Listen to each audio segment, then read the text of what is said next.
All right, I think it's been like 700 years since I did the last comment section episode, so let's do one right away, starting with question number 1. I love Finnish people, but nothing gets its pores cleansed by spending 2000 years at the bottom of the lake. Does wood even have pores? All right, so we're gonna start with the most commented one, I guess. I made a short of a video that I made, I don't know, several years ago, let's put it that way. And in the main video that I'm kind of citing in the short was that there's a guitar company called Gas Guitar Works, and I was checking out their guitar, and the guitar in question was made out of wood that had been underwater for 2000 years, at least the body wood was, and the neck wood was also like submerged for several hundred years, I think, something like that. And in Gas Guitar Works kind of promotion for this guitar, they cite that the wood is some way like gets cleansed by being submerged for that long. And yeah, that got people talking, and actually I'm no expert in this. Does it actually get cleansed or it doesn't? Is that a real thing? Somebody help me out here. I prefer the 1000 years underwater wood, better tones and more high notes. Yes, again, I get the whole thing. Again, not an expert in this. Somebody who is an expert, please chime in, because I really want to find out whether this is just marketing stuff, which I'm kind of also okay with in this case, because even if it's not true, like even if this guitar body hasn't been like cleansed or anything, it's still a super cool story of like a piece of wood being submerged, and then somebody takes it and makes a guitar out of it. A really masterfully crafted guitar, by the way. I don't know, I'm just kind of enjoying the reactions I've been getting with this video. Sounds the same as any other guitar I heard with the pickup layout. Well, I guess if you submerged pickups underwater for 1000 years, maybe then you'll hear the difference. I'm not sure.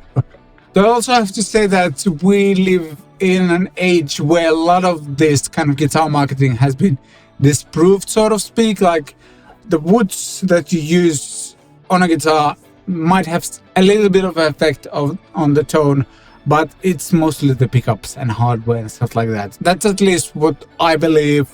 What do you think? All solid choices.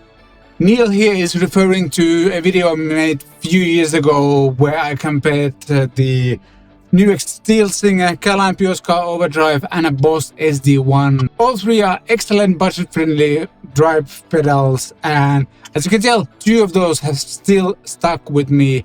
I kind of parted ways with SD1 at some point. It wasn't my thing. I know you can modify it to make it sound even better, but these work right out of the box.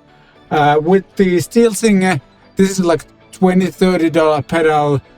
Build construction wise, it's a bit flimsy, to be honest. Like the knobs wobble a little bit, the switch isn't as good, but this, I think this is like an older edition of the Caline Pioscar. This is ridiculously good. This is always on my pedal board, no matter the music style I'm playing. I even use this with bass and stuff like that. It's just so good. If you want to have a semi-transparent overdrive for almost no money, get this one. So all you did was change the nut. I bought the JS400 in the same color and wondered what I should invest it to make it better. A new tuning set or just a nut? In other words, which upgrades would you recommend? Well, I happen to have the guitar right here, and I'm still using it actively here on the channel and playing live as well. And yeah, so far the only thing I've done is having the nut replaced. I didn't even bother to try to do this with myself. Just took it to a local luthier, paid a few bucks, and yeah, it plays and it's really well. It stays in tune even in this studio environment. And then I also take it to play live at like cold churches and such. So far so good. But again, as with all budget-friendly instruments, your experiences may vary. So far, I actually haven't really thought about swapping the tuners. These seem to work just fine. I don't think the tuning stability would drastically improve by investing into a different tuner set. And even though investing in new set of locking tuners might improve the tuning stability even more, I think it's the nut that I would start with if you are having tuning issues. That worked for me at least, and it's a pretty inexpensive upgrade to make. One thing I have noticed is that this input jack keeps kind of loosening up, which is kind of annoying. Not a huge issue, not an expensive issue to fix, but that is something that has started happening as of late. But like pickup wise or hardware wise, I haven't really felt the need to upgrade anything, which is kind of ridiculous for a guitar in this price range. And greetings from the Catpic Studios QC department, maintenance Vlad here. Hello! I'm here just to make sure that if you enjoyed this video and want to see more in the future, be sure to hit that subscribe button. Enabling the notification bell also helps. And if you enjoyed this video, give it a like. And if you have any concerns, whether they are related to this video or not, voice those concerns in the comment section down below. All of those really help. But now back to whatever thing I was just talking about. Oh, this is a great comparison, Vlad. I'm not sure which I prefer for my use case, but I will get to try both soon as well. The Solid Studio looks like it has so many options, whereas the Amp-Core Studio seems more plug and play. Hello, Rich. Yes, you're absolutely right. Both are good choices. Again, in my comparison, I was leaning towards the Solid Studio just because it has way more headroom, which works for me because I'm kind of putting, well, pedals into it. And to me, this pedal handled the kind of high gain overdrives and like volume boosts better than the Amp-Core Studio. But then on the other hand, you get way more tones with this one. Like there's just more stuff, more amplifiers, impulse responses, stuff like that. You can get these sound very similar when you pick like a similar amplifier and put them through the same IR, as I demonstrate in the video that Rich is referring to. But honestly, both are solid choices, no pun intended, by the way. But yeah, my choice was the Solid Studio Mark II just because of the headroom.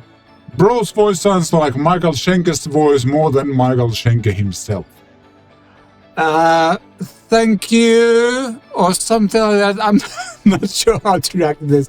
Actually, I have to check how Michael Schenker sounds, and having listened to myself talk on like hundreds of videos, I'm not sure I sound like that, maybe, but I guess I kind of get the resemblance. Thanks, question mark. Never tried this Pliny one, and it seems there's a lot of nice psychedelic spacey patches out there. You know what? I think I agree. Besides the Asado plugin, which is my absolute favorite out of the ones I've tried, the Pliny is the next one because it has all of these ambient, wishy-washy things and then heavy riffs as well. Like, I love those tones, and it's a great plugin, but probably the next one I'm going to get. I already own the two, and the Pliny one might be the next one I'm going to add to my collection. Does it have MIDI support? And again, we're talking about the Solid Studio Mark II, and yes, it has MIDI support, but it works via USB. I don't think that camera will focus on this. And I have to admit, I kind of missed the whole USB-C MIDI thing. Like, I don't use MIDI controllers that much, so maybe that's the reason I missed the whole thing. But do like modern switches send MIDI commands via USB-C?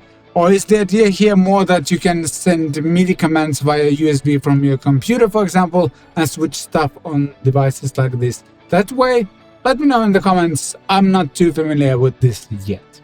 Cool little box. Just 2 questions for you. Does the aux go mixed with the guitar signal directly to the main output or only to the headphones output? Can I route the clean guitar signal to one output while the second has the effects signal? Thanks. Hey there, Dropout Sound. I responded to your comment already, but let's educate other people here as well. The aux does get mixed in with the guitar signal. So yeah, there's basically an aux input over here, and you can run music into it, for example, and play with backend tracks and stuff like that.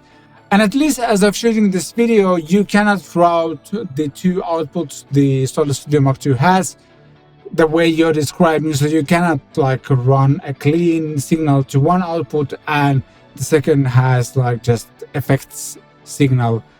But because this outputs aren't labeled like stereo or anything like that, they're just output 1 and 2. I could see Nuix adding something like that via updates. It's probably doable, but when that's going to happen, not sure.